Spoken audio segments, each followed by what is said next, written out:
الحمدللہ رب العالمین والصلاة والسلام علی سید الانبیاء والمرسلین اما بعد فاعوذ باللہ من الشیطان الرجیم بسم اللہ الرحمن الرحیم۔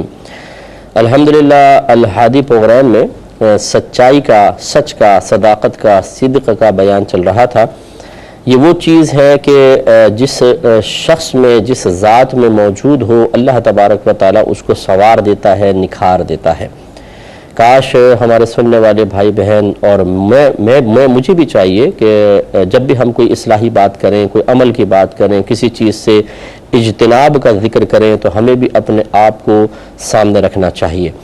تو اس لیے سچ بولنا بہت ہی خوبصورت چیز ہے، اس سے شخصیت سنورتی ہے، نکھرتی ہے، اعتماد بڑھتا ہے۔ جو میاں بیوی ایک دوسرے سے سچ بولتے ہیں تو بلائنڈ فیتھ ہو جاتا ہے، اندھا اعتماد ہوتا ہے۔ جو امپلائی اپنے افسر سے یا مطلب اونر وغیرہ کوئی بھی ہے ان سے سچ بولتا ہو، کبھی جھوٹ نہ بولتا ہو، تو وہ اعتماد حاصل کر لیتا ہے اور مراعات کا مستحق ہوتا ہے۔ ایسی جو دکاندار سچائی سے کام لیتا ہے، لوگ اس کے پاس پورے اعتماد کے ساتھ آتے ہیں۔ اسی طرح جو بہو سچ بولتی ہے، ساس اس پہ آنکھیں بند کر کے اعتماد کرے گی، چاہے اختلاف کثیر ہو، لیکن دل سے وہ یہی کہے گی، یا تنہائی میں جب کبھی اپنے ہم راز لوگ ہوں گے تو کہیں گے بھئی کچھ بھی ہے، لیکن وہ کبھی جھوٹ نہیں بولتی، وہ سچ بولتی ہے۔ یہ بڑا کمال کی بات ہوتی ہے کہ انسان سچائی کو اختیار کر کے اس کے بدلے میں کبھی کبھار حاصل ہونے والے چھوٹے چھوٹے عارضی دنیاوی نقصانات کو فراموش کر کے اللہ تبارک و تعالیٰ کی رضا اور بڑے فائدوں کو اپنے پیش نظر رکھے۔ لیکن ہماری صورتحال یہ ہے کہ میں اس پہ بہت تبصرہ کر چکا ہوں کہ چھوٹے چھوٹے فائدے حاصل کرنے کے لیے جھوٹ بولتے ہیں، اور بعضوں کو تو ایسی عادت پڑ جاتی ہے کہ فائدہ ہو یا نہ ہو بس جھوٹ بولنا ہے۔ اتنا جھوٹ، اتنا جھوٹ، اتنا جھوٹ، کچھ انتہا نہیں، بس ان کی عادت میں شامل ہو جاتا ہے، ہر چیز کے اندر جھوٹ۔ مثلا آ کے بولیں گے دیکھو ذرا وہاں پہ باہر دیکھو کیا ہو رہا ہے، فلاں گر گیا، ایکسیڈنٹ ہو گیا، لوگ بھاگ کر گئے، کچھ بھی نہیں ہے، اب ہنس رہے ہیں اور عادت میں شامل ہو جاتا ہے۔ اسی طرح جھوٹے جھوٹے واقعات کسی کی طرف منسوب کر کے بتانا، یہ سب غلط ہوتا ہے، اور اس سے پھر ہماری شخصیت بے اثر سی ہو جاتی ہے اور لوگ اعتماد چھوڑ دیتے ہیں۔ اب مجبوراً یہ ہوتا ہے بعض اوقات کے ساتھ رہتے ہیں، جو ساتھ رہنے والے ساتھ رہتے ہیں، بعض اوقات ہمارے قول پر اعتماد کرنے پر بھی مجبور ہوتے ہیں، یعنی اس کو ماننے پر مجبور ہوتے ہیں۔ جیسے کہ دکاندار ہے، جھوٹا معروف ہے، لیکن کوئی اس کے پاس آیا، اب ضرورت کی شے اسی دکان پر ہے، کہیں اور نہیں ہے، تو اب لینا ہی پڑتا ہے، کیا کرے، مجبوری تو ہے۔ لیکن وہ جھوٹ،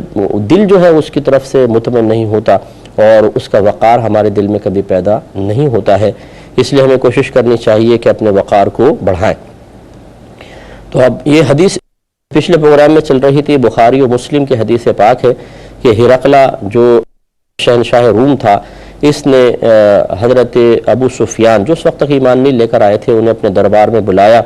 اور نبی کریم صلی اللہ علیہ وسلم کے بارے میں پوچھا کہ سنا ہے کہ آپ کے وہاں ایک شخص نے اعلان نبوت کیا ہے۔ انہوں نے کہا ہاں، تو کہا کہ ذرا مجھے بتائیں وہ کس چیز کی تعلیم دیتا ہے؟ تو انہوں نے کہا کہ وہ ہمیں حکم دیتے ہیں کہ تم ایک اللہ کی عبادت کرو، اس کے ساتھ کسی کو شریک نہ ٹھہراؤ، اپنے آباء و اجداد کی باتوں سے باز آ جاؤ۔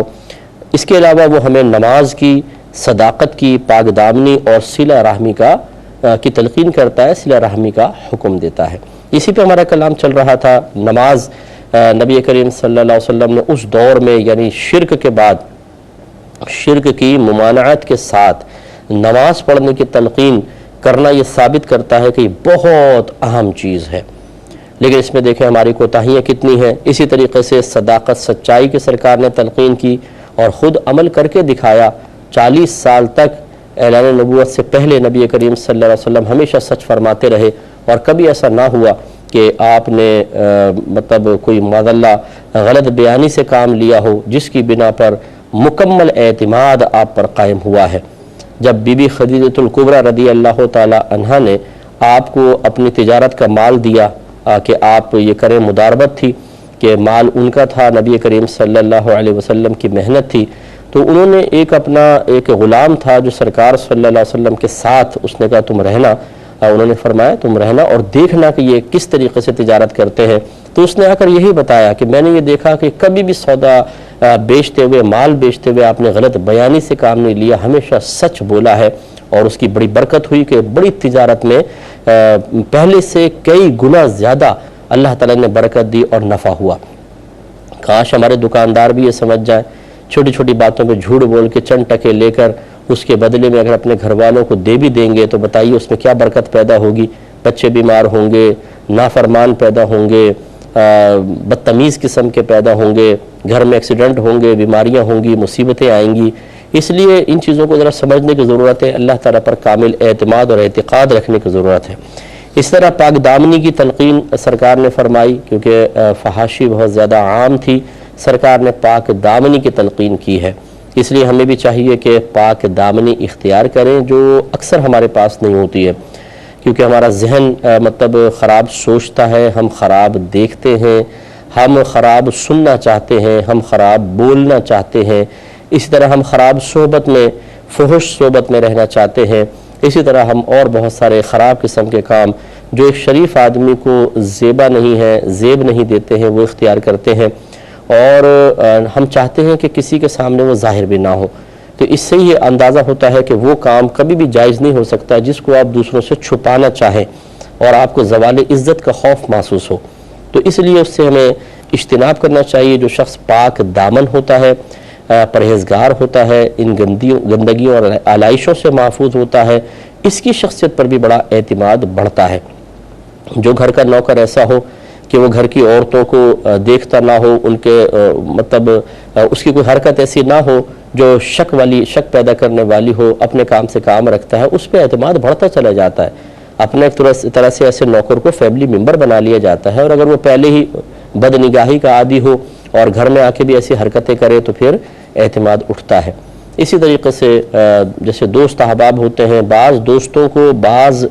ان کے دوست اس لیے گھر میں لے کر نہیں آتے کہ معلوم ہے کہ اس کی بدنگاہی کی بڑی عادت ہے، اور پھر دیکھ کر گندہ سوچتا ہے اور گندہ بولتا ہے، تو اپنے گھر والوں کو، اپنے گھر کی جو گھر چاہے وہ کتنے ہی ماڈرن کیوں نہ ہو، وہ نہیں لے کر آتے گھر میں کہ نہیں اس کی طبیعت صاف نہیں ہے، گندی طبیعت کا آدمی ہے۔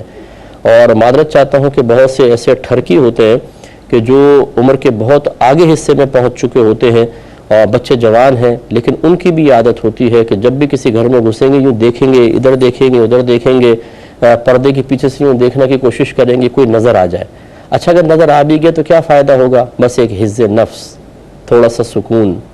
وہ کہتے ہیں جی آنکھوں کو ٹھنڈا کر رہے ہیں، ماذ اللہ ثم ماذ اللہ، آنکھوں کو ٹھنڈا نہیں کر رہے، آنکھوں کو گرم کر رہے ہیں، کیونکہ یہ غلط ہے۔ اس لیے اس طرح کے کوئی شخصیت اسے نہیں پتہ ہوتا، بعض اوقات لوگ اس کو نوٹ کر رہے ہوتے ہیں اور بعد میں پھر اس پہ اس طرح کے کمنٹس پاس ہو ہوتے ہیں کہ بڑا ٹھرکی آدمی ہے، یہ آئے نا تو ذرا دوپٹہ صحیح کر لیا کرو، کمرے میں چلے جایا کرو، ہر ایک کو دیکھتا رہتا، اس سے وقار زائل ہوتا۔ تو میرے آقا صلی اللہ علیہ وسلم نے پاک دامنی کی تلقین کی، اور پھر صلہ رحمی کہ ایک دوسرے کے ساتھ، رشتہ داروں کے ساتھ اچھا سلوک کرنا، کوئی اگر تنگ دست ہے اس کی مدد کرنا، کوئی اور اس کو امداد کی ضرورت ہے تو اپنی صلاحیتوں سے، اپنی دنیاوی نعمتوں سے اس کی مدد کرنا، یہ صلہ رحمی ہے۔ یہ بھی آج کل ختم ہے، خون سفید ہو گئے ہیں، رشتہ دار بالکل چھوڑ دیے گئے ہیں۔ یہ میں نے پہلے بھی اس پہ وضاحت تو خیر کی تھی کہ ایک ہوتا ہے نہ ملنا، مصروف آدمی ہے، کئی سال گزر جاتے ہیں، کئی رشتہ داروں سے نہیں ملتے ہیں، یہ کوئی قطع رحمی نہیں کہلاتی ہے۔ قطع رحمی یہ ہے یعنی رشتہ توڑ دینا، کاٹ دینا، کہ انسان دنیاوی وجوہات کی بنا پر دوسرے سے ناراض ہو کر ملنا چھوڑ دے، یہ منع ہے۔ اس لیے حکم دیا گیا ہے کہ جا کر ملا جائے، اچھا سلوک کیا جائے، دعا سلام ہوتی رہے، تاکہ اس سے پھر رشتہ داری مضبوط ہوتی ہے اور بوقت ضرورت ایک دوسرے کی مدد کی جا سکتی ہے۔ اگلی روایت کی طرف آتے ہیں، مسلم کی یہ روایت ہے اور اس میں صدق کا ایک اور تصور سرکار صلی اللہ علیہ وسلم دے رہے ہیں، سچائی کا تصور بڑے پیارے انداز سے، اور اس کو ذرا توجہ سے سماعت فرمائیے گا کہ حضرت سہل بن حنیف رضی اللہ تعالی عنہ یہ بدری صحابی ہیں، ان سے روایت ہے کہ نبی کریم صلی اللہ علیہ وسلم نے ارشاد فرمایا، جو شخص سچے دل سے شہادت طلب کرے اسے اللہ تبارک و تعالی مقام شہادت پر فائز فرمائے گا، اگرچہ اپنے بستر پر فوت ہو۔ دیکھیں معلوم یہ ہوا کہ بعض اوقات ہماری نیتوں میں بھی سچائی یا جھوٹ ہوتا ہے، ہمارے سوال میں بھی سچائی یا جھوٹ کا ایک تصور پایا جاتا ہے۔ تو بعض اوقات ہم اللہ تعالیٰ کی بارگاہ میں سے کچھ طلب کر رہے ہوتے ہیں، لیکن اس میں صدق نہیں ہوتا، اخلاص نہیں ہوتا،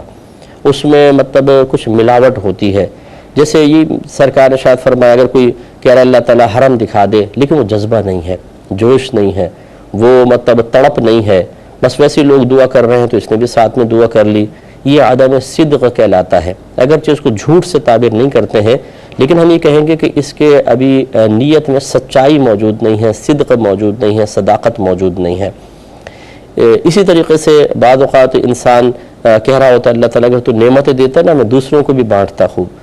تو یہ بعض اوقات اس میں ایک جھوٹ کا عنصر ہو سکتا ہے کہ ابھی جو نعمتیں موجود ہیں اسے تو دوسروں تک نہیں پہنچاتا، بخل سے کام لیتا ہے، لیکن لوگوں کے درمیان ریاکارانہ طور پہ کہہ رہا ہوتا ہے کہ اگر مجھے ملتا نا تو میں دوسروں کو بھی دیتا۔ تو یہ اس کے لہجے میں اور اس کی نیت کے اندر سچائی نہیں ہے۔ اگرچہ لوگ شاید دھوکہ کھا جائے، لیکن اللہ تبارک و تعالیٰ کو دھوکہ دینا تو ممکن نہیں ہے نا۔ اسی طریقے سے جیسے ہم لوگوں کے سامنے بڑکے مار رہے ہوتے ہیں، بھئی اللہ جانتا ہے ہمارے دل میں جو خوف ہے،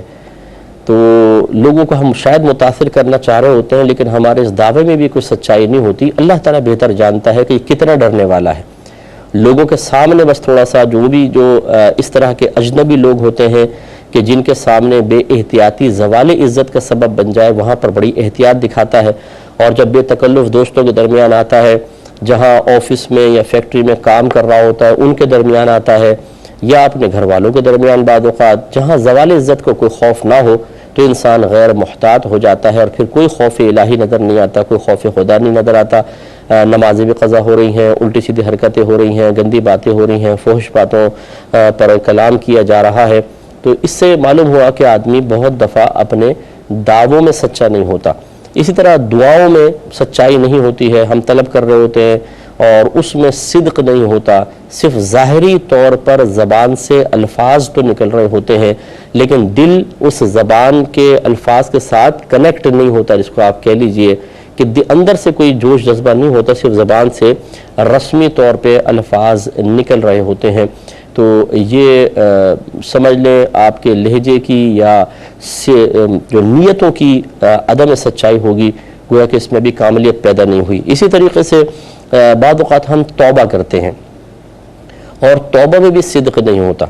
ہم اللہ تعالیٰ کی بارگاہ میں کہہ رہے ہوتے ہیں اللہ تعالیٰ تو میرے گناہ معاف کر دے، آئندہ کبھی نہیں کروں گا، لیکن ہمارا دل ہمارا ساتھ نہیں دے رہا ہوتا، گویا کہ توبہ کرنے میں بھی سچائی نہیں ہوتی ہے۔ تو صدق پیدا کرنے کی ضرورت ہے اپنی نیتوں میں بھی، اور اپنے لہجوں میں، اپنے سوال میں، اللہ کی بارگاہ میں جو ہم طلب کر رہے ہیں اس میں بھی سچائی ہونی چاہیے۔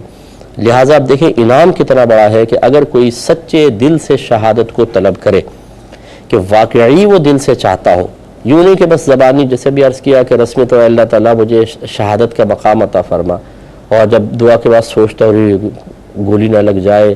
میں مر نہ جاؤں، بم بلاسٹ ہوگا تو بہت ہی تکلیف ہوگی، نہ بابا نہ۔ تو اب یہ کہ الفاظ میں تو آپ ابھی ادا کر رہے تھے کہ اللہ تعالیٰ مجھے شہادت دے دے، لیکن دل سے اس کو ناپسند بھی کر رہے ہیں، یہ ہے عدم صدق جو طلب کے اندر آپ کو نظر آ رہا ہے۔ اور اگر دل سے آپ ایسا کریں کہ واقعی دل بھی مکمل طور پہ 100% اس طرف مائل ہو اور اللہ کی بارگاہ میں انسان دعا کرے، تو سرکار ارشاد فرماتے ہیں اگر کوئی بستر پر بھی فوت ہو تب بھی اللہ تعالیٰ اسے مقام شہادت پر فائز فرما دے گا۔ اس سے معلوم ہوا کہ مقام شہادت یہی نہیں ہے کہ آپ جا کر کفار کے ساتھ، دشمنوں کے ساتھ لڑیں اور مارے جائیں، یا آپ کا ایکسیڈنٹ ہو، یا آپ جل جائیں اللہ نہ کرے، پیٹ کے کسی مرض میں آپ کا انتقال ہو جس کو شہید حکمی کہتے ہیں، بلکہ ایک شہید وہ بھی ہوتا ہے جو صدق سے شہادت کو، سچائی کے ساتھ شہادت کو طلب کرتا ہے، اور اللہ تبارک و تعالی قلب پہ نگاہ فرماتا ہے، اس کے قلب میں مکمل طور پر اس منصب کے حصول کے سلسلے میں سچائی نظر آتی ہے، یعنی 100% دل بھی اس طرف واقعی مائل ہوتا ہے، تو بس پھر اللہ تبارک و تعالی اس کو مقام شہادت عطا فرماتا ہے۔ حضرت عمر فاروق رضی اللہ تعالیٰ عنہ اپنی دعاؤں میں یہ دعا شامل رکھا کرتے تھے کہ اے مالک و مولا، تو مجھے مدینے میں موت عطا فرما اور شہادت کی موت عطا فرمانا، بلکہ اس میں حسر پیدا کرتے تھے کہ اللہ تعالیٰ تو مجھے کہیں نہ مارنا، مدینے میں مارنا، اور صرف شہادت کی موت عطا فرمانا۔ تو ایسے ہی ہوا، آپ کی دعا میں صدق تھا، سچائی تھی، اللہ تعالیٰ نے آپ کو مدینہ منورہ میں اور شہادت کی موت عطا فرمائی، مدینہ منورہ میں شہید ہوئے ہیں اور نبی کریم صلی اللہ علیہ وسلم کے پہلو میں دفن ہونے کی سعادت حاصل کی ہے، جو بہت بڑی شان کی بات ہے۔ تو اس لیے ہمیں کوشش کرنی چاہیے کہ اپنے مختلف معاملات میں اپنی دعاؤں میں سچائی پیدا کریں۔ آج یہ بھی ایک نئی چیز آپ سیکھ لیں، اگر پہلے اس طرف توجہ نہیں تھی، کہ جب آپ کوئی دعویٰ کرتے ہیں اس میں سچائی ہونی چاہیے، جب آپ کچھ طلب کرتے ہیں اللہ کی بارگاہ سے اس میں سچائی ہونی چاہیے۔ اب جیسے میں بار بار آپ کو سمجھاتا ہوں، یہ اس طرح کے نعرے لگانا جو دعوے پر مشتمل ہیں کہ غلامی رسول میں موت بھی قبول ہے، تو بہت اچھا نعرہ ہے، لیکن سوچئے کہ کیا اس میں صداقت ہے، سچائی ہے؟ اگر سچائی ہو کہ واقعی آپ کا اتنا جذبہ ہے کہ آپ نبی کریم صلی اللہ علیہ وسلم کی غلامی میں جان بھی دے سکتے ہیں، تو پھر نفس کو قربان کرنا تو کوئی بڑی بات تو نہیں ہے نا۔ یعنی مر جانا، بالکل دنیا سے رخصت ہو جانا، یہ تو بڑا مشکل کام ہے۔ اپنے نفس کو مغلوب کر لینا اس کے مقابلے میں تھوڑا کم ہی ہے میرے خیال میں، کہ آپ دنیا میں بھی رہیں گے، رشتہ داروں کے درمیان، ماں باپ کے درمیان، بیوی بچوں کے درمیان، تو نفس کو مغلوب کرنا یہ کمال ہونا چاہیے بہت بڑا، کیونکہ ابھی جان دینے کی تو کوئی ایسی صورت آ نہیں رہی، تو کم از کم نفس کو ہی انسان مغلوب کر لے۔ تو اب یہ کہنا جی غلامی رسول میں موت بھی قبول ہے، یہ تو ایک زبانی دعویٰ ہو گیا۔ اگر اس میں سچائی ہوتی تو پھر یہ بھی نعرے ہوتے اور اس کی عملی شکل بھی ہوتی کہ غلامی رسول میں داڑھی بھی قبول ہے، غلامی رسول میں 5 وقت نماز با جماعت پڑھنا بھی قبول ہے، غلامی رسول میں علم دین سیکھنا، گناہوں کو چھوڑنا بھی قبول ہے، اور بہنیں نعرہ لگاتی ہیں کہ غلامی رسول میں شوہر کی اطاعت کرنا بھی قبول ہے، غلامی رسول میں جھوٹ بولنا چھوڑ دینا بھی قبول ہے، غلامی رسول میں پردہ کرنا بھی قبول ہے۔ لیکن بھئی یہ اتنی مشکل باتیں نہیں کرو، جان قربان کر دیں گے، یہ چیزیں اختیار نہیں کریں گے۔ تو یہ ہے ہمارے دعووں کی عدم سچائی، یعنی سچائی نہ ہونا۔ ان دعووں کے اندر بعض اوقات نہ اخلاص ہوتا ہے اور نہ سچائی ہوتی ہے، وقتی جوش جذبہ ایک محفل کا رنگ ہوتا ہے، جس میں بہہ کر یا جس میں رنگ کر ہم بھی بلند آواز سے نعرے لگا رہے ہوتے ہیں، لیکن کبھی ہم اپنے ان دعووں کی سچائی اور اخلاص کو دیکھنا نہیں چاہتے ہیں۔ یہ غلط بات ہے، محاسبہ کرنا ہوگا تاکہ ہمارے دعووں میں سچائی پیدا ہو اور اللہ کی بارگاہ میں مقبول ہو۔ اللہ تعالیٰ سے دعا ہے کہ اللہ تعالیٰ عمل کی توفیق عطا فرمائے، آمین۔ وآخر دعوانا ان الحمدللہ رب العالمین۔ میں بہک سکوں یہ مجال